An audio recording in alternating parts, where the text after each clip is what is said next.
Welcome back to the Underwater Filming Tip series. My name is Vanessa Cara-Kerr, and in this episode, we're answering your questions.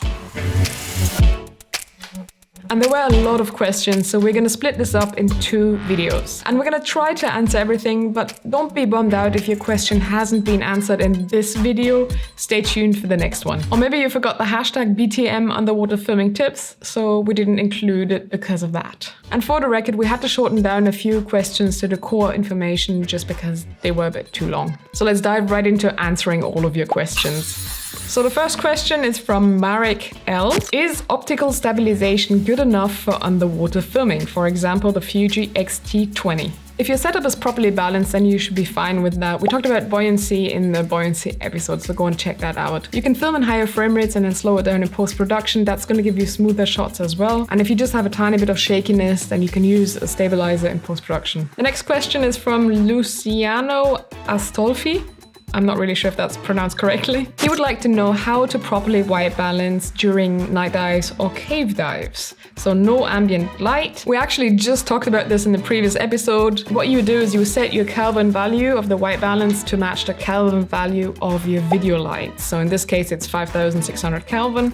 You set that for the dive, and then you won't change that throughout the dive. And he also has a second question. To fill the picture with a white balancing card, I have 2 options: to bring the white card very close to the camera or to use a very huge white balancing card. I would like to know how to use the white balancing cards with video lights, because in that case, the white balancing card becomes too bright. The first part of the question, you could zoom in instead of bringing the white balancing card to your camera. And part 2 of the question, you shouldn't do a white balance when you have your video lights turned on anyway, when you have mixed light conditions. There you do a manual white balance to the ambient light and then you turn on the lights afterwards. But there you should make sure that you have the ambient light filters that go on your video lights to avoid the mixed light conditions. We just talked about that in the previous episode, in the filters episode as well. And other than that, you would just set the white balance to the Kelvin value of your video lights, as just said.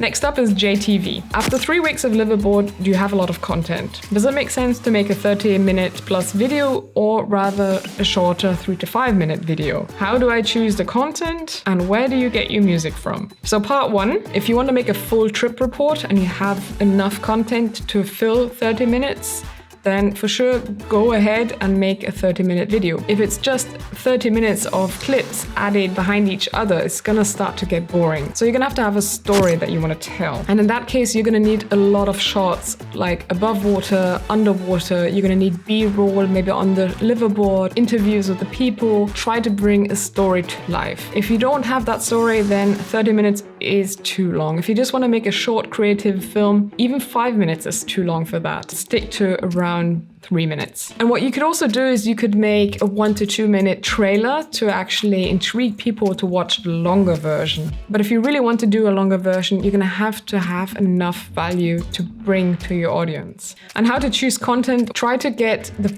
best shots. Try to edit all of your favorite shots and then revisit it a day later, and then you shorten it down even more. Then you could show it to family and friends and get their honest opinion, and then you slowly take out the clips. It does hurt to get rid of the clips that really mean a lot to you, but you have to make sure that you only leave the clips inside your edit that help to tell your story and that are interesting to your viewer. Because for you, there's an emotional value to your clips because you've been on that trip, but the other people, the audience, they haven't been on that trip. So you're gonna have to really break down your edit to the best shots. Sometimes less is more. And for the music, there's so many different platforms to choose from. There's Epidemic Sound, there's Musicbed, Artlist, Audio Jungle. It really depends on your budget, on the license, and if you're using it private or commercially. Next up is Ibrahim Shan. I would love to see an episode on cameras and how to choose them from a wide variety that we have today. And it would be nice to know what camera gear you use. Well, for the first part, it is such a difficult question. Because by the time you release the video about one camera, already 10 new cameras have been released on the market. So it's really difficult to sort of nail it down to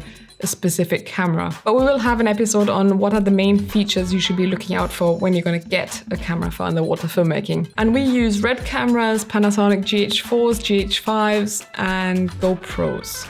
And the next question is from Carlos Nigrate. My common subjects are freedivers diving up and down a line between the surface and 30 meters. And are there any tips to color correct these shots? Try to get the best colors in camera and then you have the optimal conditions for color correction later on. So tip number 1 would be use a red filter. I know when you're freediving, you're not going to be able to reset your white balance every meter you go deeper or every meter you ascend. So you could set your manual white balance to daylight, and if you're using, for example, a Keldan spectrum filter, they usually work best between 5 and 12 meters. So during that depth, you should actually have pretty accurate colors without doing a manual white balance.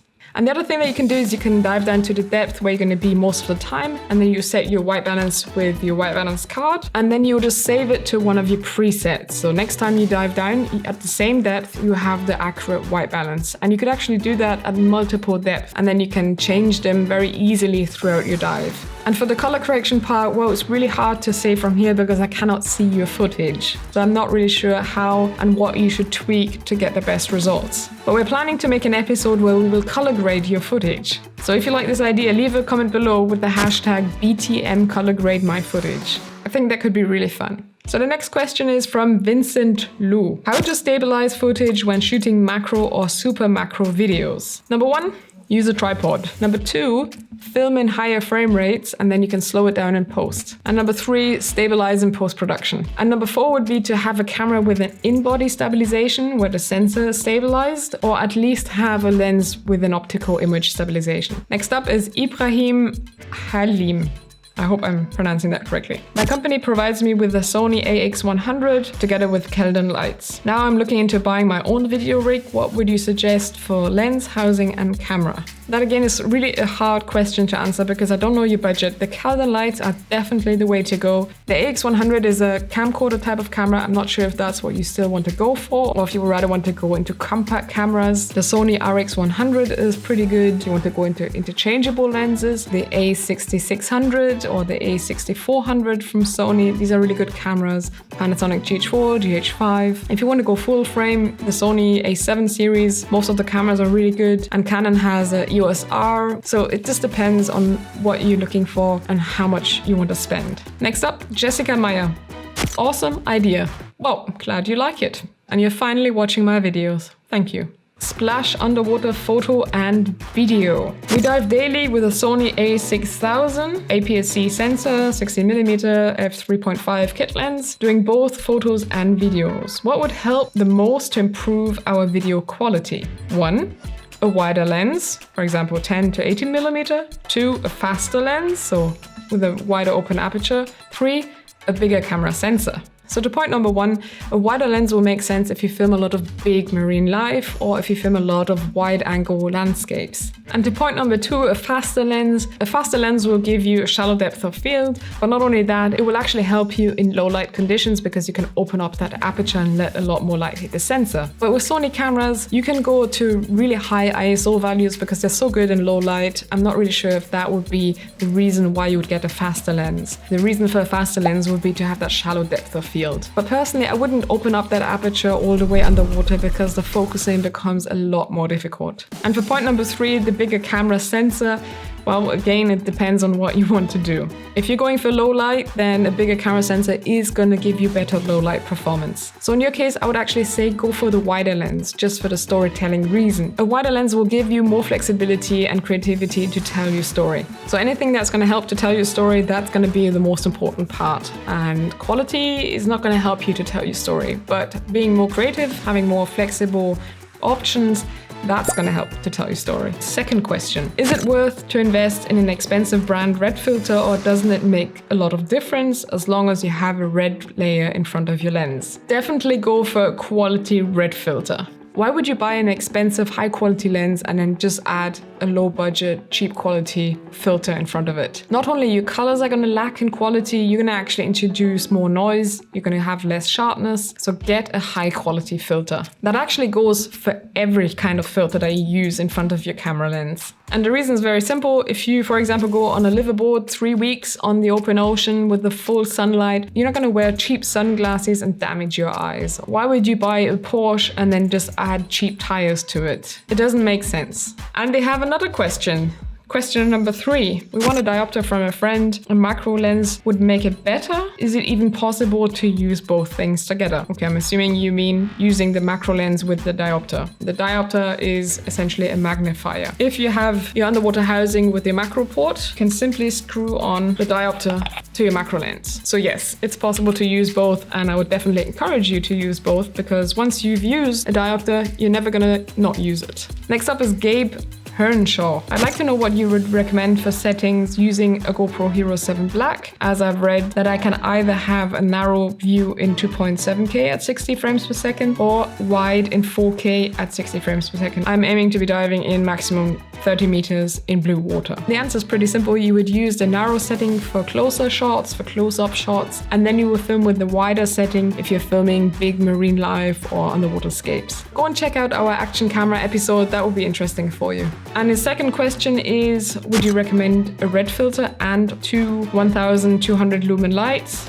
Or maybe 2 5000 lumen lights. I'll be taking photos with my DSLR at the same time. Red filter, definitely yes if you're using ambient light, but if you're using the GoPro at 30 meters, you're gonna cut a lot of light with the red filter, and the GoPro is not very good in low light conditions. In that case, I would ditch the red filter and I would use the most powerful video lights that you can get. And 1200 lumen is really not worth getting. 5000 is already not very much, so get the most powerful lights you can get. And his third question is, with all that in mind, I would aim for a 1/120 second shutter speed at 60 frames per second. I would like to know how far to limit the ISO. The ISO really would depend on your camera model. With my GH5, I don't really go beyond 1600 ISO. That's already the top limit. After that, you just lose image quality. If you're using a Sony or a Canon, you can go well beyond that. And if you use the GoPro, it's a really small sensor, so it's not really good in low light conditions. So you're gonna have to do some testing to see the image quality that you're comfortable with at the different ISO settings.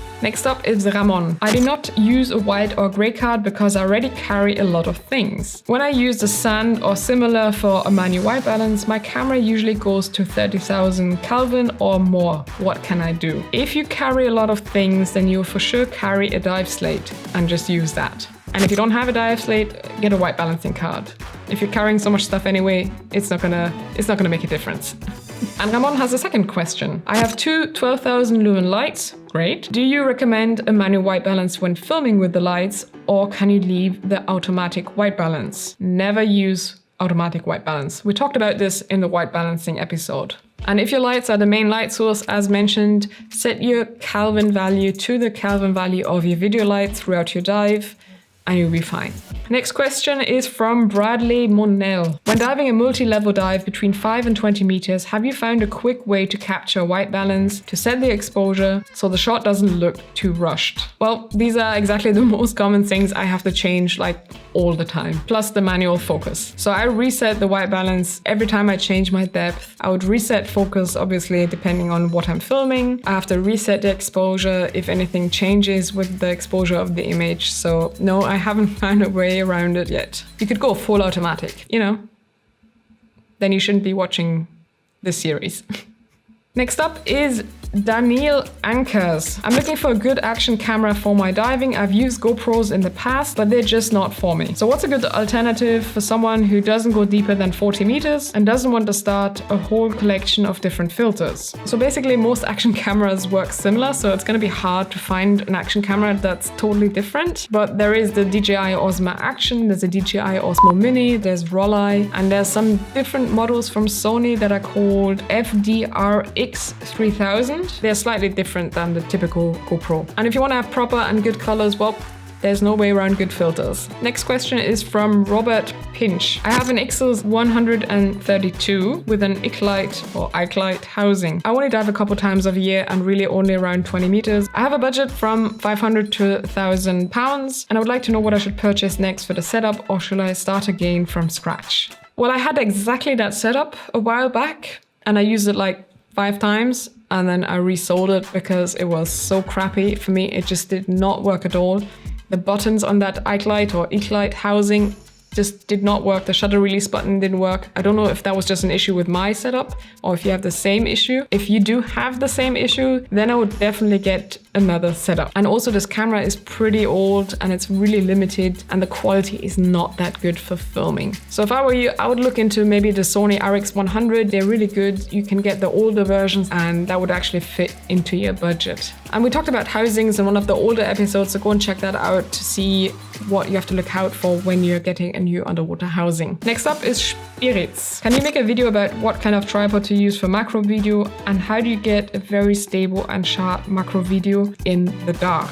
The tripod that I use for very low macro stuff is the XIT or XIT 404. And yes, macro is going to be one of the upcoming episodes, but for now, get as close as you can get with your camera, and the same goes with your video lights. Set the white balance to the Kelvin value of your video lights because obviously you're filming in the dark and your video lights are your main light source. And for the smoother shots, well, of course, use a tripod and then use the higher frame rates, use an in-body stabilization, lens stabilization, or stabilize in post. Next question, Eben Hall. Any tips for checking focus? I find that to be especially difficult when using underwater housings. What focus mode do you shoot in? Full manual, or do you use some sort of autofocus? I always use focus peaking, so I can always see where my focus is if I'm using manual focus. And the best way to check your focus is by using an external monitor. And with some cameras, you have a focus magnifier. So that means when you set your focus, it magnifies your image and then you can really set your focus.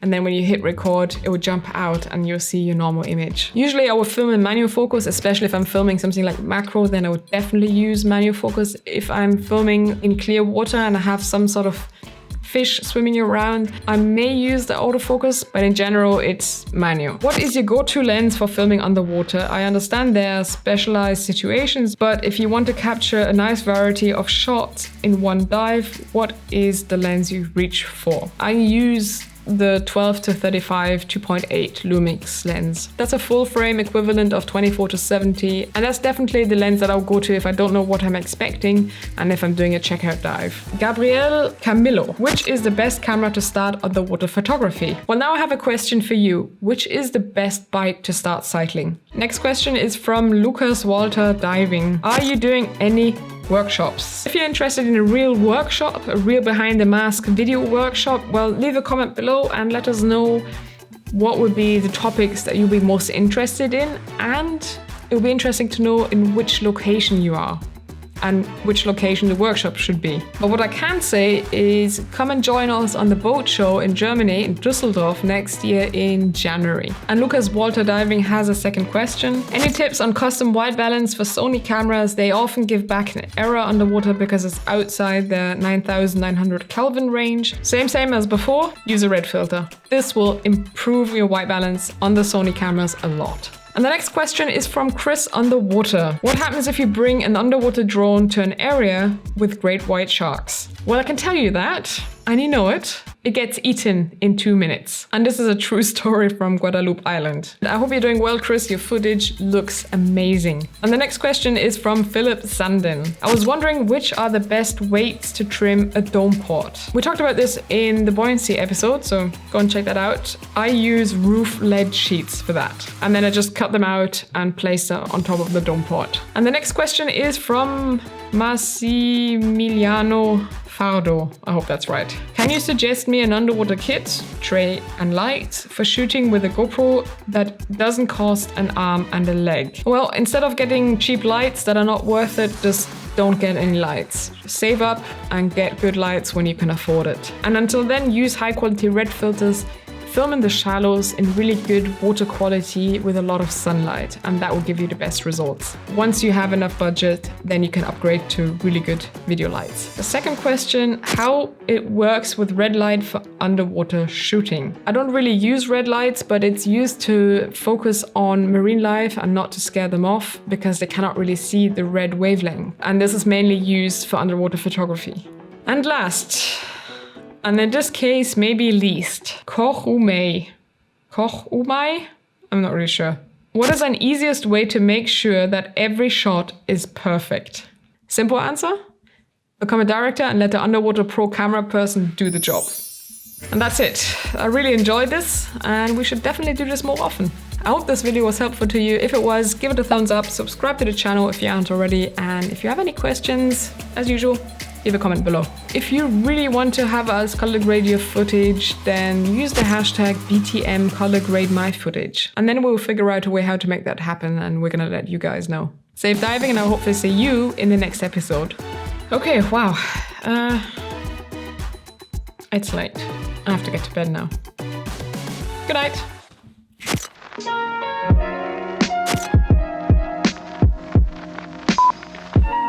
Yeah, obviously I'm not gonna let all of this stay on for the night. So I'm gonna just turn stuff off.